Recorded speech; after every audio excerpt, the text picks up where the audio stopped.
Hello YouTube, I am planning my next flight, which will be over I Fly Virginia Beach indoor skydiving, which happens to be in the Class D airspace, Class D controlled airspace of Naval Air Station Oceana. And according to the Drone Up app, does not support LAANC auto approval. LAANC stands for Low Altitude Authorization and Notification Capability.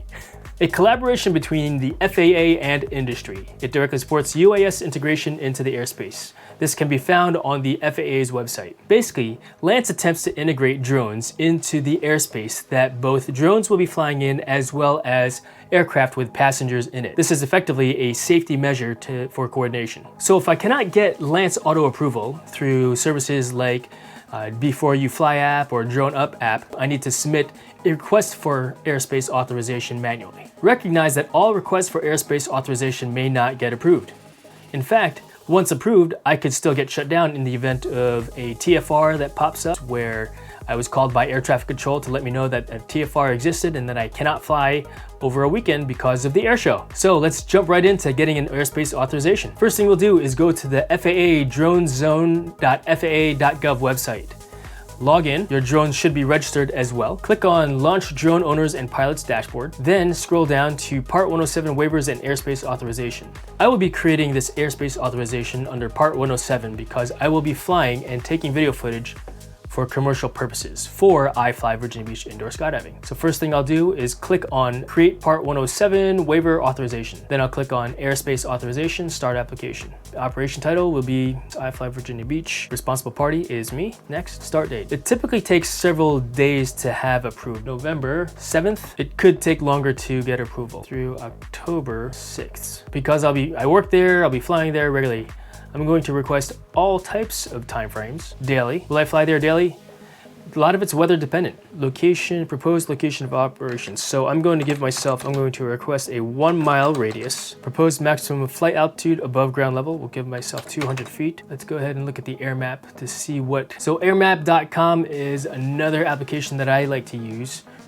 So as we can see, I am in Class D airspace. They might give me 100 feet maximum. I'm going to request 200. If they give me 200, great. If they only give me 100, great as well. Latitude, degrees, 36 degrees, 51 minutes, 9.82. Direction, north. Longitude, 75, 58, 40.41. Direction, west. Radius, 1 nautical mile. Nearest airport, NTU, Naval Air Station Oceana, which is Class D airspace. Description of your proposed operation. Just out of curiosity, because I would like to fly that oceanfront also while I'm over there anyway. So we're gonna change things up a little bit. Let's request 6 miles. I'm happy with that. 3 mile radius from center point to 2412. Okay, this. So center point, 2 to 3 nautical miles. Flights will be of and around I Fly Virginia Beach and all right, so relevant, no. Click next, and let's see if this description works. Click submit. That's it, that was easy. Now we just wait and see what gets approved. You can click on Manage Part 107 Waivers and Authorizations to see what's been approved, as well as, in this case, what's been submitted. Update, YouTube.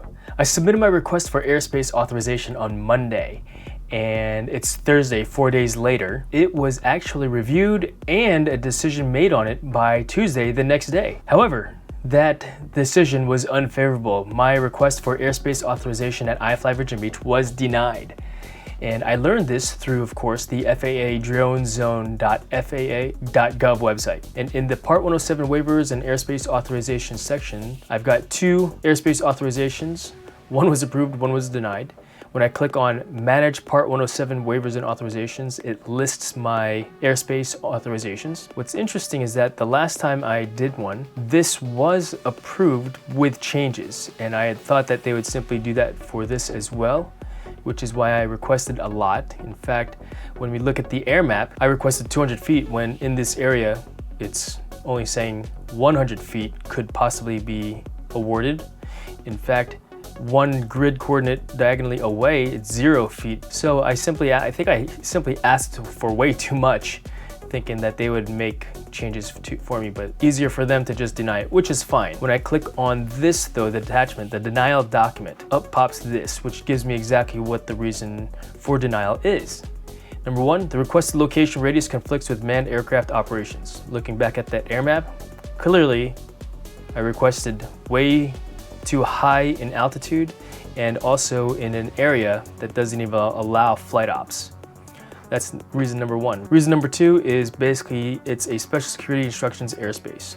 So I am going to request again another airspace, maybe being a lot more conservative with what I'm asking for and being more realistic on where I want to fly and probably how high I want to fly and when I want to fly. I'm going to get to work on that. Bottom line is that this airspace authorization was reviewed and a decision made very quickly. Something else I wanted to show you real quick was the difference in when you create a Part 107 airspace authorization between requesting an airspace authorization that's going to be used for recreational purposes only.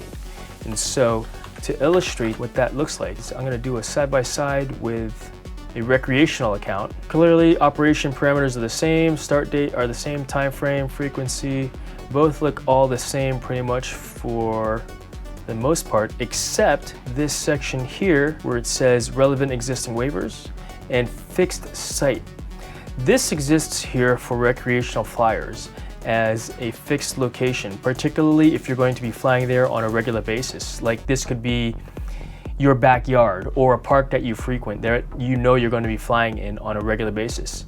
If you click on yes, that this is a fixed site, your airspace authorization for recreational purposes could be, approved if you are within the parameters and not going into other grid coordinates that are no-fly zones. So that's the biggest difference between requesting an airspace authorization for Part 107 and recreational purposes. So with that, until next time, YouTube.